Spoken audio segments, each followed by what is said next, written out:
Hi hello, പുതിയൊരു വീഡിയോയിലേക്ക് എല്ലാവർക്കും സ്വാഗതം. അപ്പോൾ ഇന്നത്തെ വീഡിയോ 2023 സമ്മർ വെക്കേഷന് ഞങ്ങൾ പോയൊരു ചെറിയ ട്രിപ്പാണ്.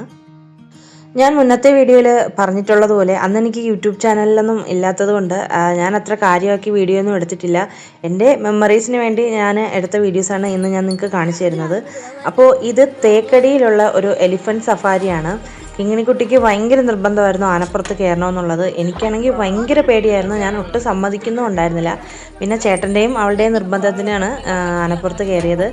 ഇത് ടിക്കറ്റ് റേറ്റ് എത്രയാണെന്ന് എനിക്ക് കറക്റ്റ് ഓർമ്മയില്ല. എന്തായാലും ഒരാൾക്ക് 1000 അങ്ങനെ എന്തോ ആണെന്ന് തോന്നുന്നു.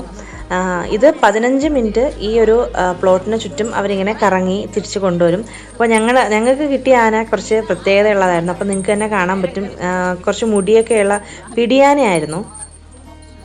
നമ്മളും എലിഫൻറ്റ് സഫാരി ചെയ്തുവെങ്കിലും എനിക്ക് ഇതിനെയൊക്കെ കണ്ടപ്പോൾ ശരിക്കും പറഞ്ഞാൽ കഷ്ടം തോന്നി. അപ്പോൾ ചേട്ടൻ പറയുന്നുണ്ടായിരുന്നു ആ പുറകിൽ കാണുന്ന ആനയെ അതിൻ്റെ ആനപ്പാപ്പാൻ തല്ലുന്നുണ്ടായിരുന്നു. കാരണം ഈ പോകുന്ന വഴിക്ക് നമുക്ക് കാണാൻ കഴിയില്ല, ചേട്ടൻ പറഞ്ഞുള്ള അറിവ് മാത്രമേ എനിക്കുള്ളൂ. ഈ പോകുന്ന വഴിക്ക് എന്തോ വെള്ളം എന്തോ കണ്ടിട്ട് ആന തുമ്പിക്കൈയിൽ വെള്ളം എടുത്ത് ഇങ്ങനെ അവരുടെ ദേഹത്തേക്ക് വീശിയപ്പോൾ ആനപ്പാപ്പാൻ്റെ കയ്യിൽ നിന്ന് തന്നെ നല്ല തല്ല് കിട്ടിയെന്ന്. അങ്ങനെ അത് കുറച്ച് നേരം അവിടെ പിണങ്ങി നിന്നു എന്നൊക്കെ ചേട്ടൻ പറയുന്നുണ്ടായിരുന്നു. ശരിക്കും പറഞ്ഞാൽ കഷ്ടം തന്നെയാണല്ലേ ഇവരെ കൊണ്ട് ഇങ്ങനെയൊക്കെ ചെയ്യിക്കുന്നത്. പിന്നെ നമ്മൾ സഫാരിക്ക് പോയ ആനയുടെ കൂടെ നിന്ന് ഫോട്ടോസൊക്കെ എടുക്കാം. അതിങ്ങനെ തുമ്പിക്കൈയൊക്കെ ഉയർത്തി പല പോസിൽ ഇങ്ങനെ നിൽക്കും. എനിക്ക് ഭയങ്കര പേടിയായിരുന്നു. ഞാൻ ഒരുപാട് പേടിച്ചാണ് നിന്ന് ഫോട്ടോ എടുത്തത്. പിന്നെ അത് കഴിഞ്ഞ് നേരെ നമ്മളൊരു പെറ്റ്സിൻ്റെ ഒരു ഇതിലേക്ക് ഒരു എക്സിബിഷൻ പോലുള്ള ഒരു ഇതിലാണ് പോയത്. ഞാൻ ശരിക്കും പറഞ്ഞാൽ അതിനകത്ത് കയറിയിട്ട് അതേപോലെ തിരിച്ചോടി ഇറങ്ങി. കാരണം എനിക്ക് ഈ കിളിയൊക്കെ ഇങ്ങനെ വന്ന് ദേഹത്തിരിക്കുന്നത് കുറച്ച് പേടിയുള്ള കാര്യമാണ്. പിന്നെ അത് കഴിഞ്ഞ് ഞങ്ങൾ പോയത് കമ്പമല്ല, ഇത് തേക്കടിയിലുള്ള റോസ് പാർക്ക് എന്ന് പറയുന്ന ഒരു പാർക്കിലേക്കാണ്. അടിപൊളി സംഭവമാണ്. കാരണം കുട്ടികൾക്കും നമുക്കും ഒരുപോലെ എൻജോയ് ചെയ്യാം. ഇവിടുത്തെ ടിക്കറ്റ് റേറ്റ് എന്ന് പറയുന്നത് നമ്മൾ പാർക്കിലേക്കുള്ള എൻട്രി ഫീസ് 120 രൂപ മാത്രമേ ഉള്ളൂ. പക്ഷേ ഞങ്ങളൊരു പാക്കേജ് ആയിട്ടാണ് എടുത്തത്. അത് ഞങ്ങൾക്ക് എല്ലാവർക്കും കൂടി നല്ലൊരു എമൗണ്ടാണ്. ഓരോ റൈഡിനും 150, 200 അങ്ങനെയൊക്കെയായിരുന്നു റേറ്റ്.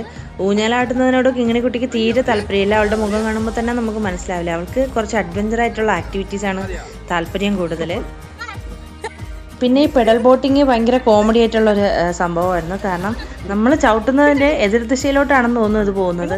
എന്താണെന്നറിയില്ല, കണ്ട സ്ഥലങ്ങളിലൊക്കെ കൊണ്ടുപോയി ഇടിക്കുന്നുണ്ടായിരുന്നു.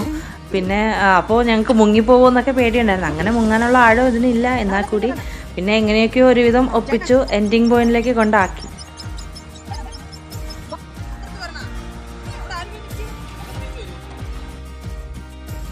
പിന്നെ അത് കഴിഞ്ഞ് ഞങ്ങൾ സിപ്പ് ലൈനിൽ കയറാനായിട്ട് പോയിട്ടുണ്ടായിരുന്നു.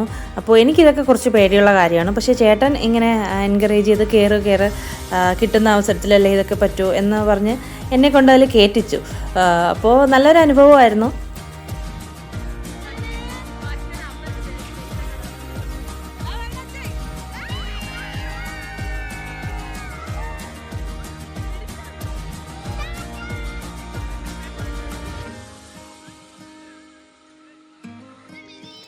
പിന്നെ അത് കഴിഞ്ഞ് സച്ചുമോനും കിങ്ങിണിക്കുട്ടിയും ചേട്ടനും കൂടി ഇതുപോലെ തുഴയുന്ന ഒരു വള്ളത്തിൽ പോയായിരുന്നു. എന്നെ വിളിച്ചു, ഞാൻ പോയില്ല. കാരണം ഇച്ചിരി മെനക്കെടുത്തുള്ള പരിപാടികൾക്കൊന്നും എനിക്ക് വലിയ താല്പര്യമില്ല.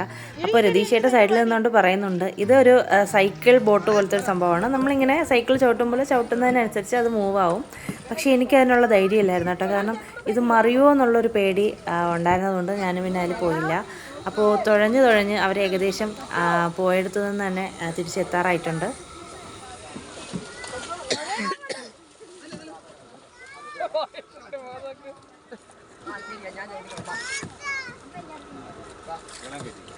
രണ്ട് സൈഡിലായിട്ട് തൊഴയത്തി അങ്ങനെ തൊഴണേ. പിന്നെ അത് കഴിഞ്ഞ് ഇതുപോലെ ഒരു കയറിൽ ഇങ്ങനെ ചവിട്ടിക്കയറുന്ന ഒരു സംഭവം ഉണ്ടായിരുന്നു. മുകളിലൊരു മണിയുണ്ട്. അപ്പോൾ നമ്മളിത് ഫിനിഷ് ചെയ്യുമ്പോൾ ആ മണി അടിച്ചിട്ട് തിരിച്ചിറങ്ങി വരുന്നത്. അതായിരുന്നു സംഭവം. കിങ്ങിണിക്കുട്ടിക്ക് കണ്ട എല്ലാ സാധനങ്ങളിലും കയറണമായിരുന്നു. അതിന് കൂട്ടു നിൽക്കാനായിട്ട് അവളുടെ അച്ഛനും. എൻ്റെ അടുത്ത് അവൾ പറയാറുമില്ല, ഞാനൊട്ടതൊന്നും അങ്ങനെ സപ്പോർട്ട് ചെയ്ത് കയറ്റാറുമില്ല. അപ്പോൾ മണിയൊക്കെ അടിച്ചു കഴിഞ്ഞ് നമ്മുടെ കിങ്ങിണിക്കുട്ടിയും ചേട്ടനും വിജയശ്രീ ലാളിതരായി തിരിച്ചിറങ്ങുവാണ്. കിങ്ങിണിക്കുട്ടിക്ക് അന്ന് 4 വയസ്സ് പ്രായം മാത്രമേ ഉണ്ടായിരുന്നുള്ളൂ. അവൾക്ക് ഒന്നിനോടും ഒരു പേടിയില്ലാന്ന് മാത്രമല്ല, എല്ലാ ആക്ടിവിറ്റീസും അഡ്വഞ്ചറായിട്ടുള്ളതും ആയിക്കോട്ടെ എല്ലാം ചെയ്യണമെന്നുള്ളൊരു വാശിയും ഉണ്ടായിരുന്നു. അതിന് പിന്നിൽ കാരണക്കാരൻ ചേട്ടൻ മാത്രമാണ്. കാരണം ഞാൻ കുറച്ച് പേടിയൊക്കെ ഉള്ള കൂട്ടത്തിലാണ്. അപ്പോൾ ഞാനിങ്ങനെ കുറച്ച് എല്ലാത്തിലും അങ്ങനെയുള്ള കാര്യങ്ങളൊക്കെ ഇങ്ങനെ അഡ്വഞ്ചറായിട്ടുള്ള കാര്യങ്ങളിലായാലും എല്ലാം കുറച്ച് ബാക്കിലോട്ടാണ്. പക്ഷേ അവളെ ഇത്രയും നല്ല ധൈര്യമുള്ളൊരു കുട്ടിയായി വാർത്തെടുത്തതിന് പിന്നിൽ ചേട്ടൻ മാത്രമാണ്. പിന്നെ രതീഷ് ചേട്ടൻ നമ്മുടെ കിങ്ങിണിക്കുട്ടിയെ അമ്പ ചെയ്യാൻ പഠിപ്പിക്കുവാണ്. ഈ വീഡിയോ കണ്ടപ്പോഴാണ് ഞാൻ ആലോചിച്ചത്, ഇവർക്കൊക്കെ എന്തൊരു ക്ഷമയാണ്. എനിക്കാണെങ്കിൽ ഇങ്ങനെ പറഞ്ഞു കൊടുത്ത് ഇങ്ങനെ ഇത്രയും നേരം അവരെ കൊണ്ട് ചെയ്യിക്കാനുള്ള ക്ഷമ സീരിയസ്ലി എനിക്കില്ല.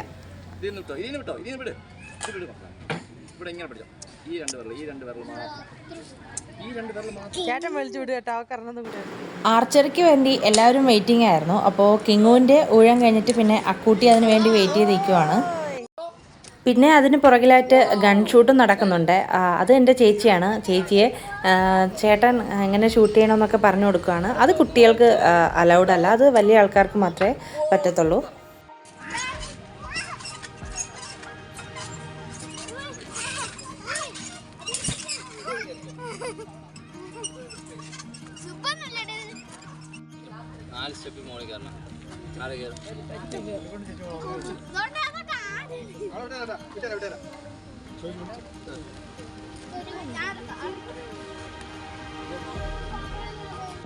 പിന്നെ അതിനിടയിൽ കിങ്ങിണിക്കുട്ടി കുറച്ച് വാശി പിണക്കമൊക്കെ കാണിച്ചിട്ടുണ്ടായിരുന്നു.